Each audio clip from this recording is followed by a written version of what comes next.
ئەمە نمونەی دەربڕینی هەستی بەشێک لە زیندانیانی هەرێمی کوردستانە بۆ دانپێدانان بە تاوانێک کە ڕەنگە هەر ئەنجامیان نەدابێت. سەرۆکی لێژنەی مافی مرۆڤ لە پەرلەمانی کوردستان باز لەوە دەکات زۆربەی کات لەلایەن دەستگا ئەمنیەکانەوە لە کاتی لێکۆڵینەوەدا تۆمەتباران و دەست بەسەرکراوان پێش ئەوەی ببرێنە چاکسازیەکان ڕوبەڕووی ئەشکەنجە و توند و تیژی دەرونی و جەستەیی دەبنەوە. مەسلەی تەعزیب ئەشکەنجە بەڕاستی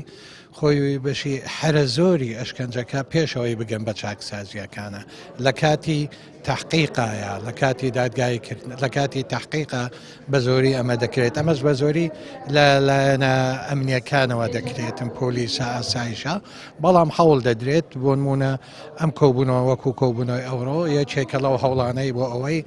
ئەم ئەشکەنجەیە بتوانین کەمی بکەینەوە دواتر بۆمبە بکەین. بابەتی پێشێلکردنی مافی زیندانیان و ئەشکەنجەدانی ڕاجیراوان لە هەرێمی کوردستان و عێراقدا لە پرسێکی نێوخۆی نەماوەتەوە و بووە بە بابەتێکی نێودەوڵەتی و لە راپۆرتی وڵاتان و ڕێکخراوە جیهانیەکاندا ئاماژەی پێدەکرێت. چالاکوانێکیش پێی وایە بەشێک لە ڕاجیراوان و سزادراوان بەهۆی جیاوازی بیرروباوەڕی سیاسیەوە لە بەندیخانەکان تووشی ناڕەحەتی و ئازاری جەستەیی و دەرونی دەبنەوە. ئەوەی کە گرنگە لێرە بابەتی بوونی ئەشکەنجەیانە بوونی ئێمە تەواو لەم جەدەلە هاتوونێتە دەرەوە بابەتی ئەشکەنجە و مامەڵەی نامرۆڤانە بوونی هەیە و بەچیە بەڵگەی ئەوەی کە حکوومەتی هەرێمی کوردستان لە پلانی هەرێمی خۆیان باز لەوە ئەکا کە فەقەرەیەگەیە کە لە ڕووی نێودەوڵەتی ناو خۆیەوە قسەی لەسەرە ئەبێ چارەسەری بۆ بکات لە ماوەی 4-5 ساڵی داهاتووە کەواتە ئەمە ئەوانگێتەوە دەرەنجامی کە بابەتی ئەشکەنجە بوونی هەیە و مامەڵەی نامرۆڤان ڕقانە بوونی هەیە بۆیە حتمیە لەسەر دەسەڵات و لەسەر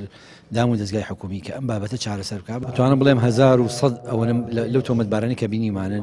نیوەی لەمانە نیوەیان ئیدعای بوونی ئەشکەنجە ئەکەن نیوەیان